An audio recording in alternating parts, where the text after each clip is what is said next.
इसको semi inter quartile range में कहते हैं।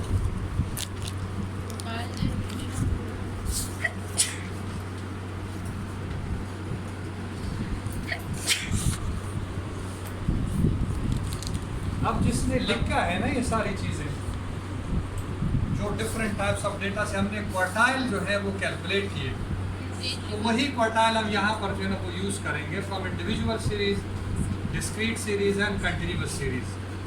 ठीक है जी। और ये क्वार्टाइल डेविएशन जो है ना हम मालूम करेंगे, ठीक है ना, कैलकुलेट करेंगे। तो इसको क्वार्टाइल डेविएशन भी कहते हैं या इसको सेमी इंटर क्वार्टाइल रेंज भी कहते हैं। Semi inter quartile range and the formula is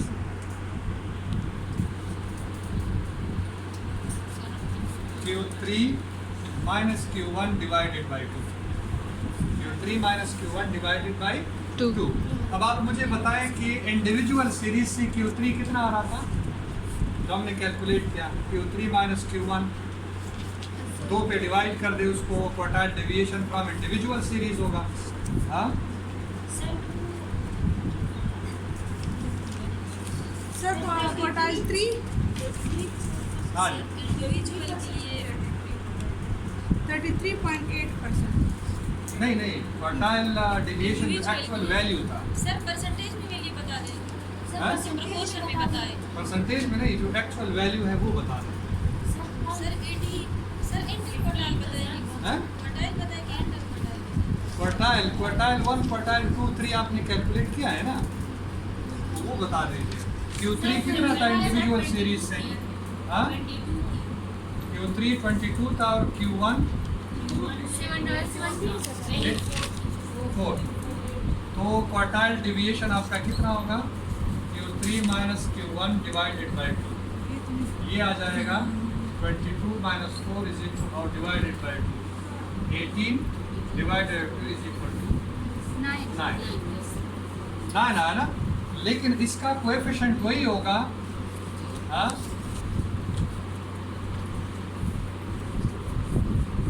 जो आपके क्वार्टाइल इंटर क्वार्टाइल रेंज का है, यानी Q3 minus Q1 divided by Q3 plus Q1, इसका कोएफिशिएंट वही होगा।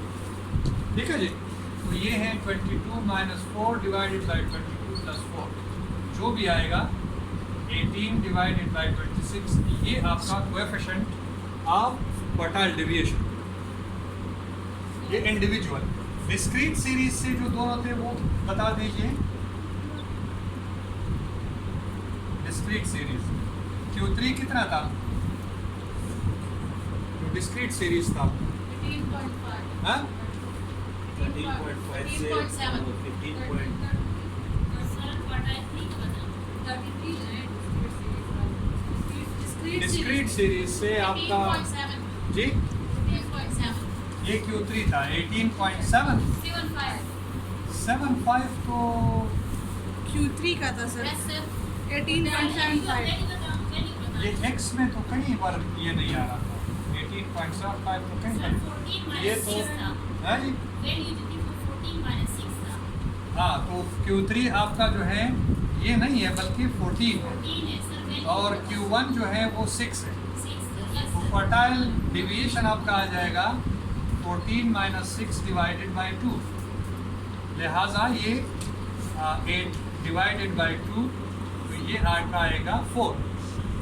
और फिर जब आप इसका कोएफिशिएंट आप कैलकुलेट करेंगे तो वो Q3 minus Q1 divided by Q3 plus Q1 ये हो जाएगा। तो ये 14 माइनस 6 डिवाइडेड बाई 14 प्लस 6, ये आएगा 8 डिवाइडेड बाई 22, ये इसका कोएफिशिएंट, ये इसका कोएफिशिएंट होगा। और कंटिन्यूअस सीरीज से हम कंटिन्यूअस सीरीज जो हमने अभी किया था वो कितना था? Q3 कितना था कंटिन्यूअस सीरीज वाला? Q3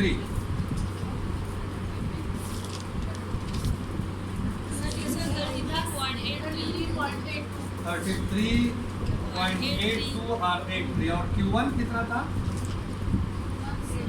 17.5 17.5। तो आपका जो क्वार्टाइल डेविएशन है वो होगा Q3 minus Q1 divided by 2। ये 33.83 माइनस 17.5 डिवाइडेड बाई 2 कितना आता है? 33.83 माइनस 17.5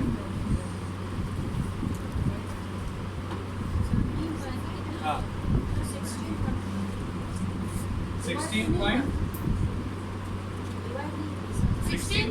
डिवाइडेड बाई 2, तो ये आएगा सर द 16.33 रसी। अच्छा 33 का, तो ये तकरीबन 8.25 आ रहा है। जो आपका क्वार्टाइल डेविएशन है या इसको आप सेमी इंटर क्वार्टाइल रेंज भी कहते हैं, तो वो तकरीबन 8 प्लस आ रहा है, 8.25 और समथिंग। और इसका जो कोएफिशिएंट है वो आएगा Q3 minus Q1 divided by Q3 plus Q1।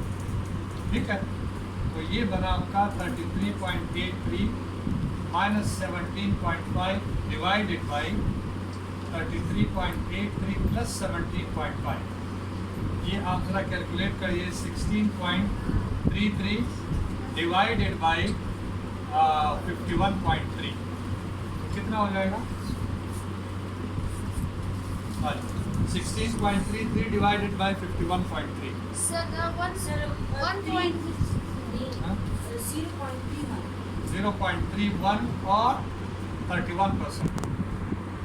हाँ 31%, अगर आप 100 से मल्टीप्लाई करें तो ये 31% आ जाएगा। इसको हम कहते हैं सेमी इंटर क्वार्टाइल रेंज और quartile deviation. Semi inter quartile range और क्वार्टाइल डेविएशन। ठीक है जी।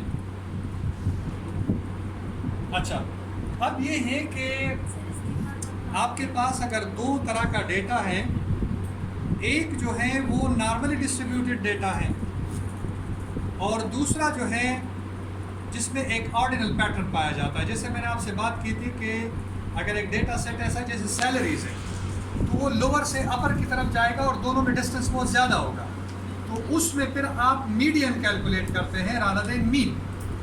मीडियन कैलकुलेट करते हैं ना।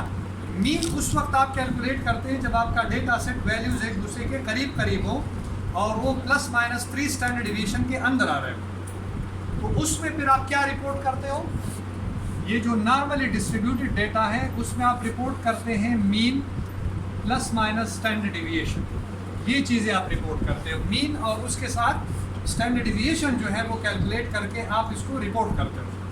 लेकिन जब ऑर्डिनल पैटर्न एक डेटा में पाया जाता है जैसे सैलरीज है, तो वहाँ पर फिर आप नॉट नॉर्मली डिस्ट्रीब्यूटेड डेटा है तो उसमें फिर मीडियन